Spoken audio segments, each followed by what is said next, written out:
नमस्कार दोस्तों, आप सभी का अपना चैनल हिंदी जंक्शन पे स्वागत है। मैं परेश कुमार सिन्हा आपके समक्ष उपस्थित हुआ हूं आज की महत्वपूर्ण वीडियो में। सबसे पहले आप सभी को 14 जनवरी है तो हैप्पी मकर संक्रांति। रात को जुड़े हैं, खैर कोई बात नहीं, आप सभी को बहुत बहुत शुभकामना। अगर आप पहली बार चैनल पे विजिट किए हैं तो सब्सक्राइब कर दीजिएगा। अगर आप बीपीएससी टी 4.0 जैसा कि आप जानते हैं और देख रहे हैं, इसका अगर आप तैयारी कर रहे हैं टीजीटी पीजीटी यानी हिंदी के किसी भी वर्ग का तैयारी कर रहे हैं, चाहे आप 6 to 8 का तैयारी कर रहे हो या 9 to 10 का या 11 12 का, यानी 6 से लेकर के 11 12 तक किसी भी वर्ग की अगर आप तैयारी कर रहे हैं तो ये जो वीडियो है ये खास होने वाला है। आज का जो वीडियो है ये हिंदी की गद्य विधा यात्रा वृत्तांत को हम लोग देखने वाले हैं, यानी जो यात्रा साहित्य है उसी को हम लोग यहाँ देख रहे हैं। ये जो लेक्चर है ये 29वां लेक्चर चल रहा है। इससे पहले 1 से 28 तक करवाया जा चुका है। अगर आप नहीं देखे हैं तो वीडियो के डिस्क्रिप्शन में लिंक लगा हुआ है, आप वहां से देख सकते हैं। यानी आज हम लोग 29वां लेक्चर कर रहे हैं। 7-8 लेक्चर और होगा तो हिंदी साहित्य खत्म हो जाएगा। तो आप लोग नहीं देखें तो प्लेलिस्ट बना हुआ देख सकते हैं। साथ ही लेकर 1 से लेकर के जो 6 प्रैक्टिस सेट हुआ है उसका भी प्लेलिस्ट लगा हुआ है, आप देख सकते हैं, अपनी तैयारी को बेहतर कर सकते हैं। तो हम लोग धीरे धीरे जो है हिंदी साहित्य की संपूर्ण तैयारी की ओर चल रहे हैं। तो आप पिछले वीडियो को 3-4 बार रिव्यू करके देखते रहिए ताकि आपका तैयारी जो है वो बेहतर हो सके। तो आज हम लोग जुड़े हैं यात्रा वृत्तांत को लेकर के, यानी इस टॉपिक में हम लोग यात्रा वृत्तांत से संबंधित बातें करेंगे, प्रश्नों को देखेंगे। तो आप लोग वीडियो के अंत तक बने रहिएगा क्योंकि एक एक बिंदु आपके लिए महत्वपूर्ण है। आप बीपीएससी में बैठने वाले हैं तो आपको जो है स्मार्ट स्टडी करना होगा।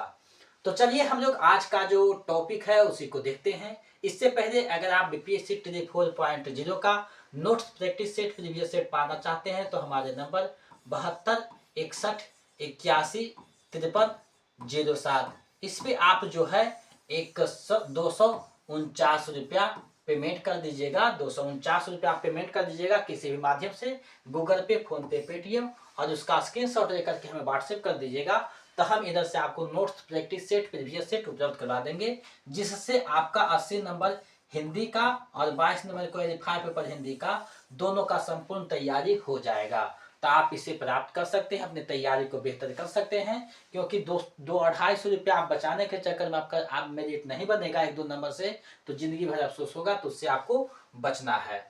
चलिए हम लोग आज का जो टॉपिक है उसको हम लोग देखते हैं, बारीकी से समझते हैं। अब देखिए आज का जो टॉपिक है यात्रा वृत्तांत आपके समक्ष जो है प्रस्तुत है। अब इसी टॉपिक को हम लोग जो है बारीकी से देखते चलेंगे। तो यहाँ आप देख रहे हैं हिंदी की गद्य विधा यात्रा वृत्तांत, यानी आज हम लोग यात्रा वृत्तांत को समझेंगे, जानेंगे और इससे संबंधित जो महत्वपूर्ण बिंदु है उसको आप लोग देखें के सामने प्रस्तुत करेंगे। तो आपका ये ऐसा नहीं है कि कहीं नहीं पढ़े, बहुत बार पढ़े हुए हैं, तो ये कोई नया नहीं है, आप लोग जानते हैं। देखिए आपका रिवीजन वो जो है जरूरी है। तो हम लोग बारीकी से एक एक चीजों को देखेंगे और साथ ही साथ आपका जो तैयारी है वो मेरे ऊपर है, तो हम एक एक चीजों को अपने स्तर से देख रहे हैं ताकि आपका जो है कोई कमी ना रहे। अब देखिए यहाँ कहा जा रहा है कि यात्रा वृत्तांत को यात्रा सहित या यात्रा संस्मरण भी कहा जाता है। अब देखिए यात्रा वृत्तांत का कितना नाम आ गया, यात्रा साहित्य भी है, यात्रा संस्मरण भी है और यात्रा वृत्तांत, 3 नाम आपका आ गया। अब यहाँ पे पूछ सकता है कि यात्रा वृत्तांत का अन्य नाम क्या है, तो आप इसको प्रश्न के हिसाब से देख सकते हैं।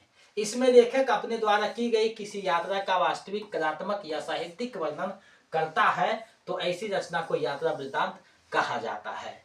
यानी कहीं अगर आप कोई रचनाकार जाता है या कोई आदमी जाता है और उसका वास्तविक चित्रण करता है साहित्यिक रूप में, तो वो क्या है, यात्रा साहित्य के अंतर्गत रखा जाता है। यानी कि यहाँ जो भी चीजें हम देख रहे हैं ये परीक्षा की दृष्टि से जो महत्वपूर्ण है उसी को हम लोग देख रहे हैं। हिंदी में यात्रा वृत्तांत की परंपरा का सूत्रपात भारतेंदु हरिश्चंद्र से माना जाता है। आप जानते हैं कि आधुनिक गद्य का जो जनक है भारतेंदु हरिश्चंद्र जी को माने जाते हैं। अब देखिए जब ये माने जाते हैं तो लगभग जो विधा है सभी का शुरुआत यहीं से होता है। उन्होंने सरयू पार की यात्रा, लखनऊ की यात्रा तथा मेहंदवार की यात्रा इत्यादि शीर्षकों से अपने यात्रा वृत्तांत लिखे हैं। यानी भारतेंदु हरिश्चंद्र जो है, जो सरयू की पार यात्रा, लखनऊ की यात्रा, मेहंदवार मेहंदावद की यात्रा जो है लिखे हैं। तो ये जो लिखे हैं पहली बार लिखे हैं भारतेंदु हरिश्चंद्र, इसलिए इन्हीं से इसका सूत्रपात जो है माना जाता है। अब देखिए यही यात्रा वृतांत है। अब जो प्रमुख यात्रा वृतांत है, यात्रा वृतांत के रचनाकार हैं उसको हम लोग देखेंगे, क्योंकि हम लोग जो भी चीज़ यहाँ देख रहे हैं ये परीक्षा की दृष्टि से जो महत्वपूर्ण है वही चीज़ों को हम यहाँ प्रस्तुत कर रहे हैं, यानी देख रहे हैं। तो आप लोग को ये नहीं मन में होना चाहिए कि ये चीज़ नहीं पढ़ाया गया है, क्योंकि हम हर एक टॉपिक को छोटे छोटे बांट करके आपके समक्ष प्रस्तुत कर रहे हैं, और मेरा यही कोशिश है कि हर एक टॉपिक आपके समक्ष प्रस्तुत किया जाए। बाकी जो भी चीज़ें यहाँ बच जाएगा उसको एमसीक्यू में देख लेंगे, अगर वहाँ से भी बच जाएगा तो आपका प्रैक्टिस सेट में समाहित है, आप वहाँ देख लीजिएगा। अगर वहाँ से भी कोई चीज़ें छूट जाती है तो उसको हम लोग मॉक टेस्ट जो देखने वाले हैं, यानी जो 120 नंबर का जो मेरिट बनता है उसका मॉक टेस्ट जल्द ही उपलब्ध होगा, यानी ऐप पे जो है जल्द ही उपलब्ध होगा, हिंदी जंक्शन ऐप पे। तो वहाँ मॉक टेस्ट आप लोग लगाइएगा, और ये जो मॉक टेस्ट है प्रत्येक दिन नहीं आएगा, यानी कि हम कोशिश करेंगे कि सप्ताह में 2 से 3 मॉक टेस्ट आपका हो, क्योंकि आप प्रैक्टिस सेट आपके पास उपलब्ध है। तो आप तरीका से तैयारी कीजिएगा तो आपका जो है संपूर्ण हो जाएगा। अब 120 में आपका 80 नंबर हिंदी होगा, प्लस 40 नंबर का जो जीके जीएस है दोनों समाहित होगा, और क्वालिफाई पेपर जो हिंदी है उसका 30 नंबर का अलग से मॉक टेस्ट होगा, क्योंकि ये सभी विषय वालों के लिए होगा, तो इसलिए इसे अलग रखा जाएगा। ये हिंदी के लिए सिर्फ रहेगा, ये अन्य विषय से के जो भी तैयारी कर रहे हैं सभी के लिए होगा। तो सब जो है जल्द ही उसको जो है लाया जाएगा, 26 जनवरी तक आपके बीच उपलब्ध होगा। अब देखिए आगे हम लोग बढ़ते हैं, यानी प्रमुख जो यात्रा वृत्तांत और उसके रचनाकार है उसको हम लोग देखते हैं। अब देखिए यहाँ रचनाकार है, यहाँ यात्रा वृत्तांत और प्रकाशन वर्ष है ईस्वी में। तो सबसे पहले दामोदर शास्त्री का आता है मेरी पूर्व दिग्ध यात्रा, मेरी पूर्व दिग्ध यात्रा है। उसके बाद आगे आता है कन्हैयालाल मिश्र प्रभाकर का हमारी जापान यात्रा। उसके बाद देखिए राहुल सांकृत्यायन का आता है, ये बहुत यात्रा साहित्य लिखे हैं, यानी ये यात्री भी ज्यादा थे, यानी ज्यादा यात्रा करते थे। मेरी तिब्बत यात्रा है, मेरी लद्दाख यात्रा है, किन्नर देश में घुमक्कर शास्त्र जिन्हीं का है, राहुल यात्रावली है, यात्रा के पन्ने हैं, एशिया के दुर्गम भूखंड है, चीन में कम्यून है, चीन में क्या देखा। तो ये सारे जो है राहुल सांकृत्यायन के हैं, और यहाँ घुमक्कर शास्त्र जो है सबसे ज्यादा पूछा जाता है, बाकी सभी महत्वपूर्ण हैं, क्योंकि आप बीपीएससी के एग्जाम में बैठ रहे हैं तो आपको बारीकी से आपको देखते चलना होगा। स्टेट की तरह जैसे तैसे पढ़िएगा तो आपका काम नहीं चलने वाला है, क्योंकि यहाँ मेरिट बनाना है, सिर्फ पास नहीं होना है। अब देखिए रामवृक्ष बेनीपुरी जी का है पैरों में पंख बांधकर उड़ते चले चलो उड़ते चलो। उसके बाद यशपाल का है लोहे की दीवार के दोनों ओर राह बीती। तो ये सारे क्या है, यशपाल का है। काका कालेलकर जो बाराखारी का सुझाव देते हैं हिंदी में, उनकी भी यात्रा है हिमालय की यात्रा, सूर्योदय का देश। तो ये है काका कालेलकर का। तो ये एग्जाम में ऐसा नहीं है कि कोई जरूरी नहीं कि यहीं से पूछ देगा, कहीं से भी प्रश्न पूछा जाएगा, क्योंकि बिना सिलेबस का एग्जाम होगा। तो आपको संपूर्ण तैयारी करते चलना है, चाहे आप टीजीटी का तैयारी कर रहे हो या पीजीटी का, यानी किसी भी वर्ग का अगर तैयारी कर रहे हैं तो ये सारे देखना होगा, क्योंकि कुछ भी प्रश्न में पूछा जा सकता है, तो आपको स्ट्रॉन्ग होकर के जाना है। साथ ही अगर आप किसी भी स्टेट का टीजीटी पीजीटी ईएमआरएस के भी यूजीसी नेट का तैयारी कर रहे हैं तो उसमें भी ये जो प्रश्न है, ये जो टॉपिक है काफी महत्वपूर्ण है। अब देखिए सच्चिदानंद हीरानंद वात्स्यन अज्ञेय का है अरे यायावर रहेगा याद, एक बूंद सहसा उछली। तो ये दोनों जो है अज्ञेय का है, इसका विधा पूछ लिया जाता है कि एक बूंद सहसा उछली हिंदी की किस विधा है, तो यात्रा साहित्य है। मोहन राकेश का है आखिरी चट्टान तक, ये एग्जाम में कभी कभी आता है। रामधारी सिंह दिनकर का है देश विदेश मेरी यात्राएं हैं। कन्हैयालाल मणिकलाल मुंशी जी का है बद्रीनाथ की ओर। आगे है प्रभाकर माचवे का गोरी नजरों में हम।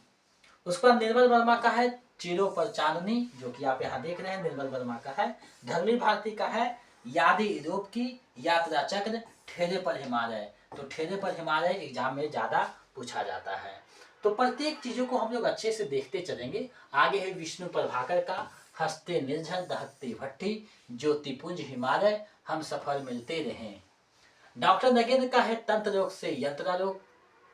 तंत्रारोग से अप्रवासी की यात्राएं। श्रीकांत वर्मा का है अपोलो का रथ कमलेश्वर का है खंडित यात्राएं, कश्मीर रात के बाद, आंखों देखा पाकिस्तान। तो कितने पाकिस्तान खुशवंत सिंह का है, यहाँ आंखों देखा जो है कमलेश्वर का है। आगे देखिए बढ़ते हैं तो रामदरस मिश्र का है यानी तना हुआ इन धनुष, भोर का सपना, पड़ोस की खुशबू। मंगलेश डबरार का है एक बार आयोगा आयोबा। विश्वनाथ प्रसाद तिवारी का है आत्मा की धरती, अंतहीन आकाश। और आगे बढ़ते हैं तो नरेश मेहता का है कितना अकेला आकाश। नासिरा शर्मा का है जहां फवारे रहू रोती हैं। और निर्मला जैन जी का है दिल्ली शहर दर शहर। अब देखिए यहाँ विश्वनाथ प्रसाद तिवारी का है एक नाव के यात्री। तो ये सारे जो है महत्वपूर्ण यात्रा साहित्य है। तो देखिए कोई भी टॉपिक है आप एक बार देखिएगा तो आपका नहीं हो सकता है, क्योंकि आप सभी चीज़ों को याद नहीं कर सकते हैं। तो आपको रिवीजन करना है, यानी प्रत्येक टॉपिक को 5 से 6 बार देखना है। तो हर एक सप्ताह में 15 दिन पर हर एक जो है वो टॉपिक का आप PDF निकालिए, एक बार पढ़ लीजिए, या फिर वीडियो पे जाइए वहाँ से पढ़ लीजिए।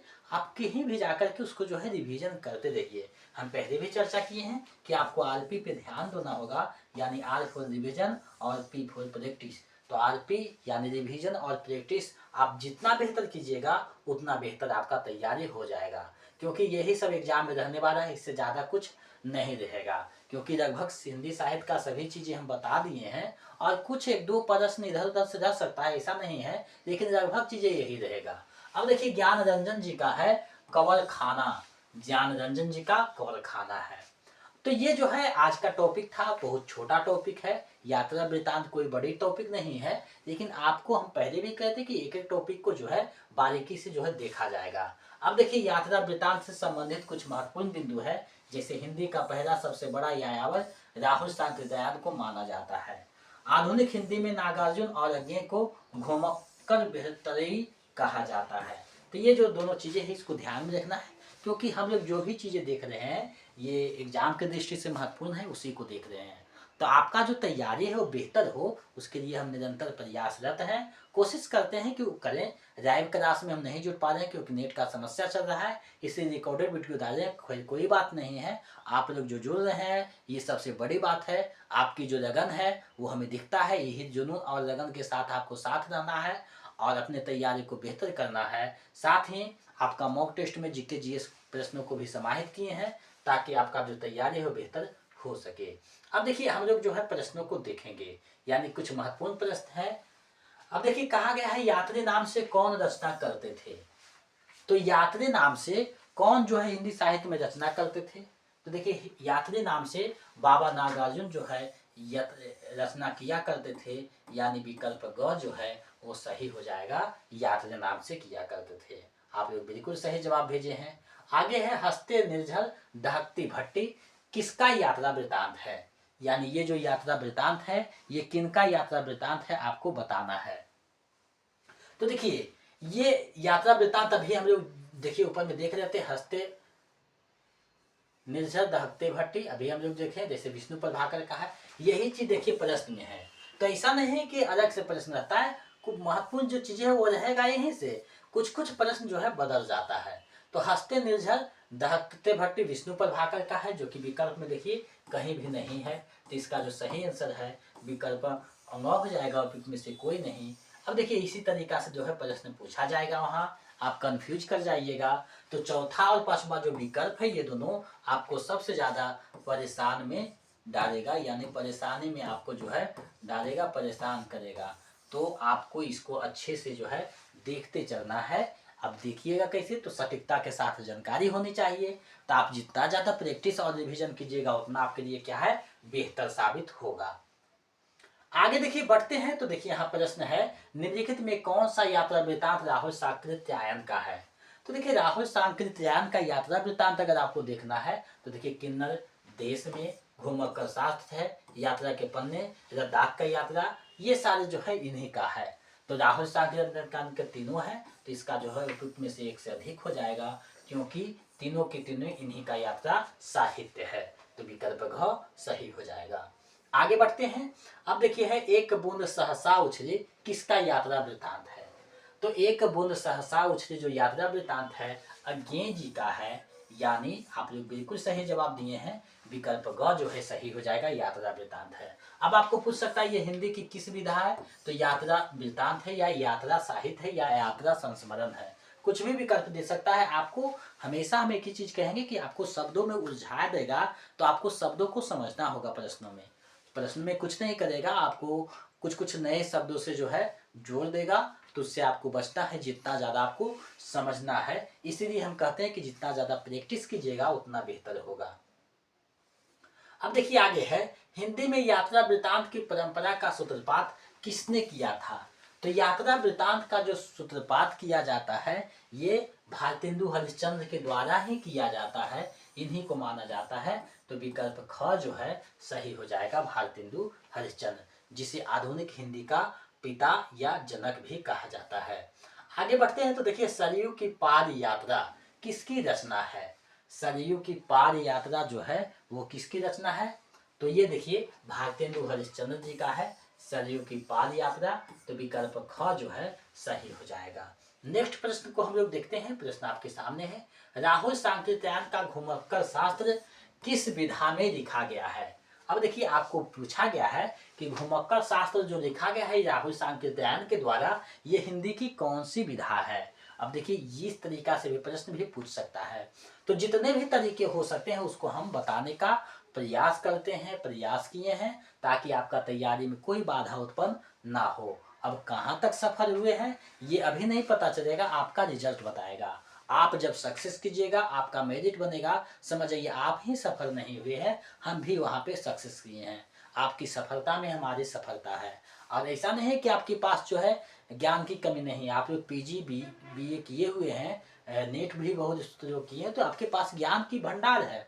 लेकिन आपको जो एग्जाम में कैसे क्या चीज़ों को पढ़ना है, कैसे पढ़ना है, ये चीज़ पे हम बात करते हैं। यानी आपका थोड़ा सा हम जो है मार्गदर्शन करते हैं। यानी कहा जाता है कि बच्चा जब चलने लगता है तो थोड़ा सा हाथ पकड़ लीजिए तो दौड़ने लगेगा, बस वही काम है। आप बिल्कुल सक्षम हैं, थोड़ा सा हम पुश करेंगे, आप आगे बढ़ जाइएगा, लक्ष्य को प्राप्त कर लीजिएगा। तो ये देखिए यात्रा वृत्तांत है, यानी विकल्प ग जो है सही हो जाएगा। आगे हम लोग बढ़ेंगे। अब देखिए, खुली आंखों का सपना यात्रा वृत्तांत के लेखक कौन है। खुली आंखों का सपना जो है किनका जो है यात्रा वृत्तांत है, आपको बताना है। खुली आंखों का सपना। अब देखिए कुछ कुछ चीजें जो है नए प्रश्न भी आपको दिखेंगे, तो नए दिखेंगे तो आपको जो है समस्या में नहीं पड़ना है, उसको जो है डील करने का प्रयास करना है कि आखिर इसका जो है सही आंसर क्या हो सकता है, और गेस भी करना है। तो अभी जो है आपको जितना ज़्यादा रिवीजन प्रैक्टिस करना है वही आपका महत्वपूर्ण है। बाकी की चीज़ें जो है जैसे जैसे एग्जाम आएगा आप खुद देखिएगा। हमारे सिवा अगर कहीं भी आप प्रैक्टिस सेट किसी भी प्रकाशन का या किसी भी संस्थान का बनाते हैं, तो आपका जो तैयारी है वो 80% जो प्रश्न है बहुत आराम से आप सोल्व कर लीजिएगा। ये चैलेंज देते हैं, अगर मेरा क्लास और प्रैक्टिस सेट आप कर दिए हैं तो जब 80% यहाँ कर दीजिएगा तो वहाँ एग्जाम में नहीं कर सकते हैं क्या, बिल्कुल कर सकते हैं। आपका रिजल्ट बहुत स्ट्रॉन्ग हो जाएगा। लेकिन हाँ, आपको ईमानदारी से पढ़ना होगा, तभी हिंदी जंक्शन से जुड़िएगा। अब देखिए ये जो है किनका है, खुली आंखों का सपना जो है किनका है आपको बताना है। तो ये मरुधर मृदुल का जो है यात्रा वृत्तांत है, विकल्प क जो है सही हो जाएगा, समकालीन यात्रा वृत्तांत है। तो इस प्रकार से भी प्रश्न आपको नए दे सकते हैं। आगे देखिए है, हमारी जापान यात्रा किसके द्वारा रचित यात्रा वृत्तांत है। हमारी जापान यात्रा किनका है आपको बताना है। तो ये देखिए कन्हैयालाल मिश्र प्रभाकर का है, यानी विकल्प ग जो है सही हो जाएगा। आगे बढ़ते हैं। पैरों में पंख बांधकर यात्रा वृत्तांत के लेखक कौन है। पैरों में पंख बांधकर आप लोग का बिल्कुल सही जवाब आना चाहिए, और कुछ लोगों का जवाब भी बिल्कुल सही आ रहा है। यानी पैरों में पंख बांधकर यात्रा वृत्तांत के लेखक कौन है, तो इसका जो सही आंसर है वो क्या हो जाएगा, रामवृक्ष बेनीपुरी जी का ये है, विकल्प ख जो है सही हो जाएगा। तो रामवृक्ष बेनीपुरी इनके रचनाकार हैं। अब देखिए यहाँ है, जहाँ कोई वापसी नहीं के लेखक हैं। जहाँ कोई वापसी नहीं के लेखक कौन है आपको बताना है।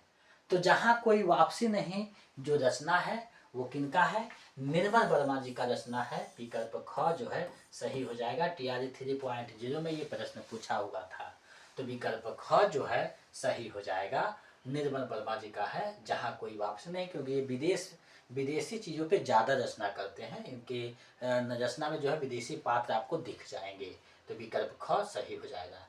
चलिए इस वीडियो का अंतिम प्रश्न देखते हैं।